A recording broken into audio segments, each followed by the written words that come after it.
This show is part of OnePlace, a daily network of focused briefings across the stories people follow most. Welcome to the Roundup. We have a packed show today covering everything from high-stakes corporate acquisitions to the physical infrastructure of the AI revolution. Let's get right into the headlines. GameStop's CEO sells personal items to fund an eBay bid. Watchdogs warn data centers are destabilizing the power grid. Airbnb reveals that AI now writes most of its code. Oil prices climb following military exchanges in the Middle East.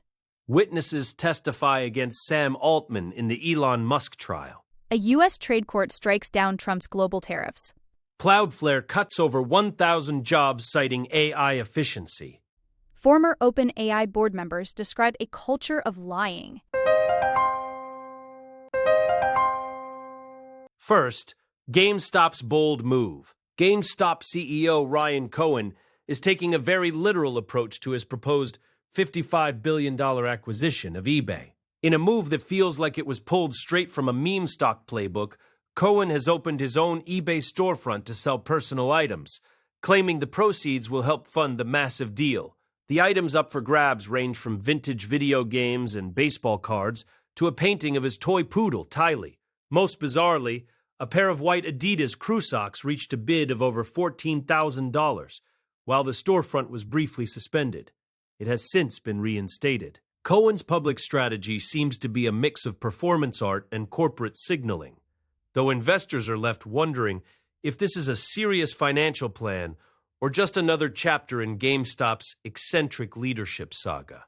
The financial community is skeptical, to say the least. During a recent CNBC appearance, Cohen struggled to explain how GameStop would cover a $16 billion funding gap for the unsolicited bid.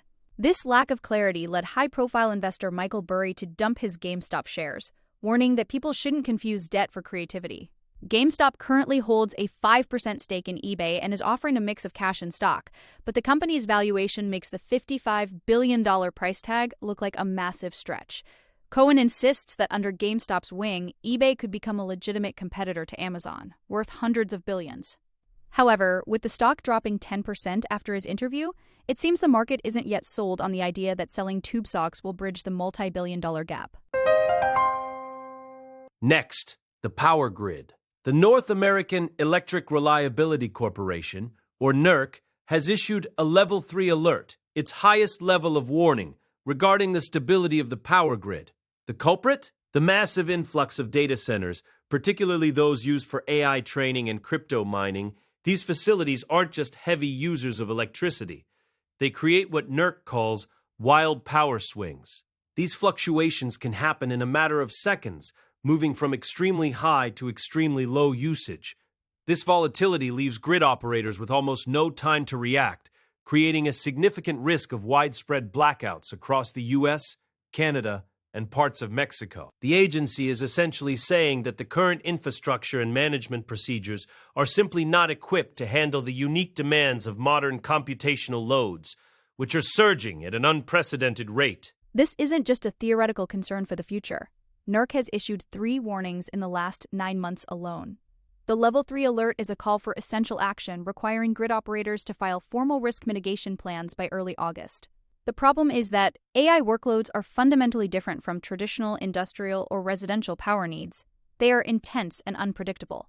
As tech giants race to build more data centers to support the AI boom, the physical reality of the electric grid is becoming a bottleneck. NERC is pushing for immediate changes in how these loads are integrated and managed to ensure the bulk power system doesn't collapse under the strain. It's a stark reminder that the digital revolution still relies on a very physical and currently vulnerable set of wires and power plants. Now to Airbnb's coding. Airbnb CEO Brian Chesky recently shared some startling statistics about how AI is reshaping his company's internal operations. During a Thursday earnings call, Chesky revealed that nearly 60% of the code produced by Airbnb engineers is now written by AI. This shift is allowing teams to ship features and iterate much faster than before. Airbnb isn't alone in this trend.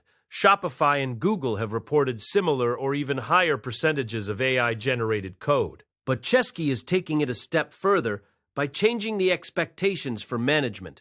He stated that there is no longer room for pure people managers who don't get their hands dirty. He wants his design and engineering managers to return to active coding, often utilizing tools like Claude Code to stay directly involved in the technical work, rather than just overseeing others. This move toward a flatter organizational structure is becoming a common theme in Silicon Valley. By using AI to handle more of the routine coding and administrative tasks, companies are finding they need fewer layers of middle management. Chesky didn't explicitly announce layoffs for managers, but he did mention that the implications for future team structures are still being evaluated. This mirrors recent actions by companies like Coinbase, which slashed its headcount and capped management layers at 5 below the executive level. The message from leadership is clear. AI is not just a tool for junior developers, it's a catalyst for a broader reorganization that prizes technical contribution over traditional oversight. As AI agents become more capable of streamlining operations, the role of the hands-off manager is quickly becoming a relic of the pre-AI era. Moving to global tensions. Oil prices saw a significant jump this Friday, with Brent crude rising over 1% to top $100 per barrel. This surge follows a direct military exchange between the U.S. and Iran in the critical Strait of Hormuz. According to the U.S. military, Iran targeted 3 destroyers with a combination of missiles, drones, and small boats. While the attacks were intercepted without damage to the warships, the U.S. responded with strikes against Iranian military facilities, including command centers and launch sites. This escalation has rattled global markets that were previously hoping for a diplomatic resolution. The Strait of Hormuz is a vital artery for global energy supplies, and any threat to its passage immediately sends ripples through the economy, offsetting some of the gains seen in Asian markets earlier in the week. The political rhetoric is heating up alongside the military action. President Trump has labeled Iranian leaders as lunatics and warned of even more violent retaliation if a deal isn't reached quickly. Meanwhile, Iran has reportedly established a new agency called the Persian Gulf Strait Authority, claiming it is the only valid body to grant passage through the strait. This is seen by many as an attempt to exert more control and pressure on Washington. The U.S. is currently seeking a United Nations resolution to condemn Iran's actions, though it faces likely vetoes from Russia and China. With both sides dug in and the threat of a total blockade looming, the volatility in oil prices is likely to persist. Investors are now forced to balance the optimism of the AI-driven stock rally against the very real threat of a regional conflict. Next, the OpenAI trial. The legal battle between Elon Musk and OpenAI has reached a critical point as the second week of the trial concludes. Musk's legal team has been calling a series of witnesses who are painting a troubling picture of Sam Altman's leadership. One of the most impactful testimonies came from Rosie Campbell, a former AI safety researcher at OpenAI. She described a gradual but clear erosion of the company's commitment to safety as it shifted from a nonprofit mission to a product-focused business. Campbell testified that 2 key teams dedicated to long-term AI safety were eventually eliminated, leading many researchers to leave the company. This supports Musk's core allegation that Altman and Greg Brockman effectively looted the original nonprofit to form a lucrative partnership with Microsoft, prioritizing commercial success over the safe development of artificial intelligence. The testimony also touched on the internal chaos during Altman's brief ouster in 2023. Campbell admitted she signed a letter supporting Altman's return, but explained she only did so out of fear. She believed that if the company disintegrated, the employees would simply move to Microsoft, which she viewed as even less committed to AI safety. Other witnesses shared stories of OpenAI launching products without proper safety reviews or even the board's knowledge.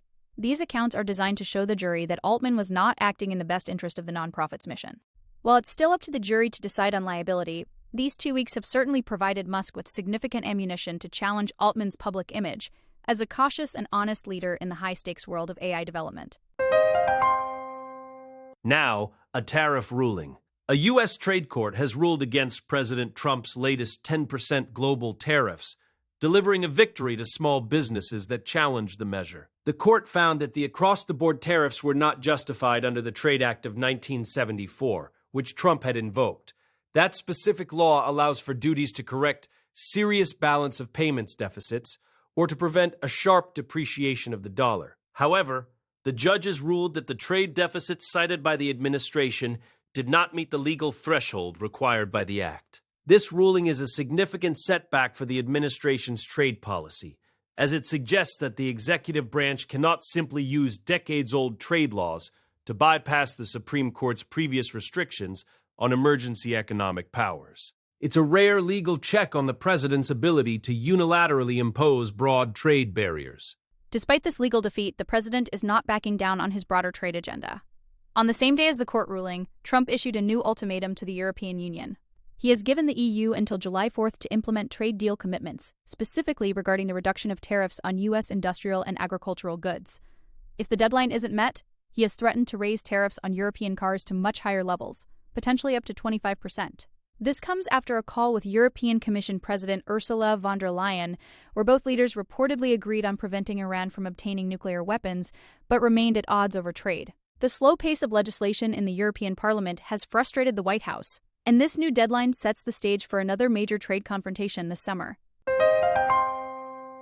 Next, Cloudflare's layoffs. Cloudflare has announced it is laying off more than 1,100 employees, a move the company says is necessary to prepare for the agentic AI era. This announcement came just hours after the cybersecurity firm reported first-quarter earnings that actually beat Wall Street expectations. Despite the strong financial performance, Cloudflare's stock plummeted over 14% in after-hours trading. In a memo to staff, executives explained that the company's internal use of AI has exploded, increasing by 600% in just 3 months. They argue that this surge in AI efficiency requires a fundamental reimagining of how the company is structured. CEO Matthew Prince clarified on social media that the cuts primarily affect back-office roles that AI has made more streamlined, while the company plans to continue hiring aggressively for engineering and sales positions to fuel future growth. The Cloudflare layoffs are part of a growing trend where tech companies cite AI-driven efficiency as a reason for reducing headcount. The memo sent to employees emphasized that the way work is done at the company has fundamentally changed, with thousands of AI agent sessions running daily across departments like HR, finance, and marketing. By automating these routine tasks, Cloudflare believes it can move faster and deliver more value to its customers. However, the market's negative reaction suggests that investors are worried about the short-term costs and the potential disruption of such a large-scale reorganization. It's a difficult balancing act for tech leaders. They must embrace the efficiency of AI to stay competitive, but doing so often means making painful cuts to the workforce that helped build the company in the first place. Finally, more on Altman. The OpenAI trial has continued to scrutinize Sam Altman's management style, with former board members and executives providing testimony that paints a picture of a toxic and deceptive culture. Tasha McCauley, a former board member, testified that she voted to fire Altman in 2023 after receiving months of complaints about his behavior. She described a pattern of lying that led to multiple crisis events within the organization. According to McCauley, Altman resisted oversight and sought to control the board, creating an environment where senior employees began to mimic his deceitful behavior. This was particularly concerning given OpenAI's mission to develop safe AI for the benefit of humanity. McCauley argued that a culture of lying is dangerous for any organization, but it is especially perilous when the stakes involve the future of artificial intelligence and global safety. Other witnesses, including former executives like Siobhan Zilis, echoed these concerns, suggesting that Altman often told people exactly what they wanted to hear rather than being transparent. This resurfacing of internal grievances from the 2023 ouster is a central part of Musk's strategy to undermine Altman's credibility. Altman himself has admitted in the past to being conflict-averse, which he says led to a huge mess for the company. However, the testimony in court goes much further, alleging a systemic lack of honesty that compromised the board's ability to make complex, high-stakes decisions. As the trial moves forward, the jury is being asked to decide if these management failures are just internal friction or evidence of a more serious breach of the nonprofit's original mission. The focus on Altman's character is becoming just as important as the financial allegations. That's the roundup for today. Thank you for joining us for this briefing. We'll be back tomorrow with more of the stories that matter most to you. Have a great day.